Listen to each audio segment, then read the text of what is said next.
Hopefully someone will be able to join in. If not, I'm gonna keep this video on a little bit later, but it's Monday and one of my favorite things to do is to make a matcha. Hello. Is to make a little matcha, and plus there's been a lot of people there's been a lot of new people joining in and saying hi to me lately on Instagram. I've been posting a little more consistently. Hey Taco, so good to see you.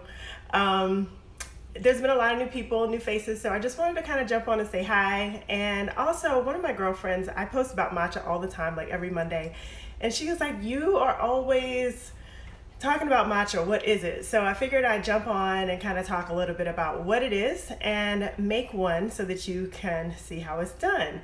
Has anyone tried matcha before? I'm just saying hi to everybody. Has anyone tried matcha? Do you like it? Do you not like it? All right, well, I'm gonna get right in and show you. One thing I wanted to mention, I'm gonna be showing you how to make the matcha here on my kitchen counter. So I'm gonna move the camera down so that you can see what I'm doing. So hold any questions until after I'm done. It'll take about 2 to 3 minutes because I have everything ready to go. So nice to see, hey Ann or Leslie, I'm not sure which one of you is joining in, but hi guys. All right, so I'm gonna go ahead and move the camera down so that you can see what I'm doing, and I'll answer any questions whenever it's done. All right, so hopefully, yeah, you guys can see that. All right, so here I have some matcha. I have a special whisk and then just a basic Pyrex dish that I'm gonna whisk it up in, and some warm, not boiling water and some froth or steamed milk. So to get started, it's important to first get your matcha in place. And I'm just using a half a teaspoon of matcha powder. And the brand, you have to find which one works for you. This is from a tea company that has recently gone out of business, but I still like it and I have a bunch of it left, so I'm gonna continue to, of course, use that. First thing you wanna do is go ahead and whisk in the matcha with water. I like to use a ratio of the matcha blend to milk, about 75% milk to a quarter or 25% matcha. So I'm just gonna put a little bit in here and whisk away. Again, making sure that we're only using warm, not boiling water. And this whisk, I honestly don't remember where I got it. I've been drinking matcha for about 3 years now, and I've had this whisk about that long. I probably got it from Amazon or something like that. You can use a wire one, but you're probably not gonna get the same bubbles. Hopefully you guys can see how you just kind of go back and forth to create lots and lots of bubbles, but also to make sure that you're not getting any lumps in the matcha. Now, if you don't know, because I've been saying matcha a whole lot, but I didn't talk about what it is. It's a green tea powder. A lot of times we hear about all the benefits of green tea, and matcha is a little bit different because you actually drink the entire leaf. So you get all of the benefits associated with green tea, but maybe triple fold, or I'm probably making that number up, but you get all the benefits because you actually drink the entire leaf versus only having the brew. Now here, once we have the matcha all blended with all the bubbles there, you can add a little bit of honey at this stage, or like I'm using a nut milk that has a little bit of sweetener in it. So I'm not gonna add a lot of honey. So I just added just a teeny tiny drop.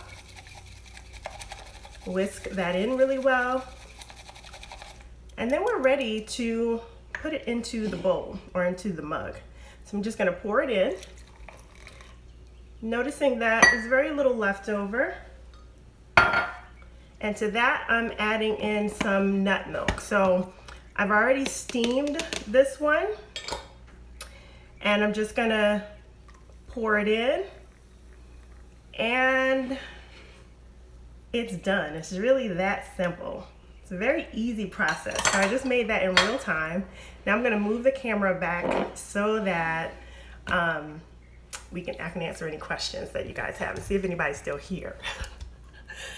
Okay, so we had a few people join in. I hope that you guys were able to see that. So let me see if I can scroll down and see if there are any questions. Hey, Geraldine, thanks so much. It is a cute little teapot. It's exciting to see so many of you. Any questions about matcha? So how did I steam the milk? You can put it on the stove or you can put it in the microwave. But this little contraption I got from Amazon, and it's great because it has this little thing that lets you pump air into it, so it gives a more of a frothy sort of a finish. So I like this. I think it was literally about $20, but I like it a lot. Hey Natasha, yes, it is that easy. Now I will say this is because sometimes people give me a hard time because I don't do the traditional way of making matcha. This is not traditional at all. Traditionally, matcha was used in Japanese tea ceremonies, and there was a lot. It would go into this process for about 3 hours. But I like to drink it because I'm not a coffee fan. I don't, so I just talked a little bit about the benefits of matcha, so I'll say a little bit more. But yeah, I'm not a coffee fan. I like tea, and the thing about matcha, it does have more of a caffeine kick than some of your other teas, but it doesn't leave you feeling jittery. Coffee tends to irritate my stomach a little bit, and it just seems to leave me a little jittery, so that's usually why I don't. So the green, Andre, it was basically a matcha powder. So that's what we were talking about today. So some of the associated benefits, just to review, because I know a few people joined in later. Matcha is a green tea, but instead of just brewing it like you would typical tea, you actually drink the entire tea leaf because it's in the form of a powder. And so some of the benefits, of course, there's some associated benefits of potentially lowering the risk of cancer, so certain types of cancer, and just overall lowering the risk of mortality or death. So there's lots of benefits associated with it, the same ones that you would get from regular green tea. Which one has more caffeine? Andre, are you asking about the brewed one or the powder? Typically it's going to be the powder because you're drinking the entire thing. That's what I would say. Any other questions? Any of you actually drink matcha? I noticed that there are a couple people who said that they do. And then I had a specific question about how I keep the phone up. So I wish I could show you the way that I have it rigged. There's a whole duct tape situation going on and a small tripod, but my phone has a mount onto the tripod that helps to keep it up. All right, so someone said that they heard green tea has a lot of benefit. It does have a lot of caffeine, but you know, it just, like I said, with this one, it doesn't feel as, I don't get the jitters that I do with coffee. So that's a good question, Thaco. Does it naturally have a bitter taste? Not really. To me, this one tastes a lot more earthy than regular green tea, which does have a little bit more bitterness. So I'm going to drink a little bit of this now, but it's actually really good, much smoother than regular green tea, and I do drink it about every day, so maybe I'm used to it, but it's not as bitter as the regular. So which one, coffee or tea, which one has more caffeine? That's a really good question. I'm not really sure. I want to say coffee, but it kind of depends on how long you roast it and a lot of other factors, you know, how long you brew it, because those can play into how much caffeine you're getting. So yeah, if you're avoiding caffeine, then you probably don't want to do matcha a whole lot. So matcha, Danielle, matcha is a type of green tea. So I randomly know that the way that it's grown in the shade. So tea that's going to be used for matcha is grown in the shade in certain parts of Japan, mostly Japan. And it actually helps the tea to maintain a very bright green color. And so you're able to get all those nutrients and that bright green color from the matcha versus that the other types which typically dried in the sun, and so it has a different sort of a color, and it doesn't maintain the same level of antioxidants that you get from matcha. So that's the difference between the two. All right, hopefully I didn't miss any other questions. Do I like kombucha? Sometimes. It's an acquired taste for me. I like vinegary things, but typically on a salad.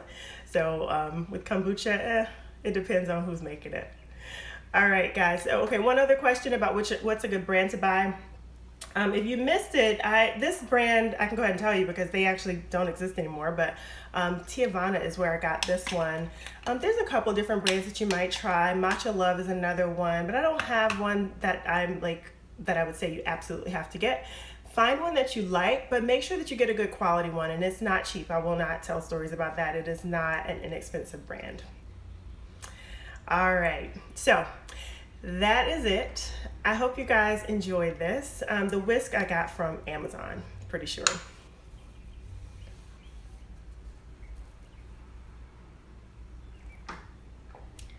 Thank you, LAHPRD. I'm not really sure what your name is there, but I appreciate that.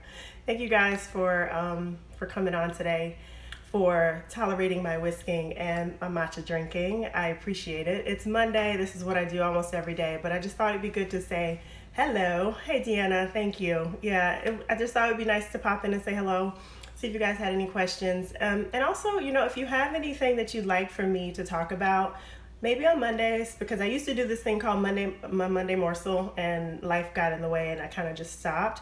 But maybe I can do that live. If you have any questions, feel free to DM me and I will consider doing that in the future.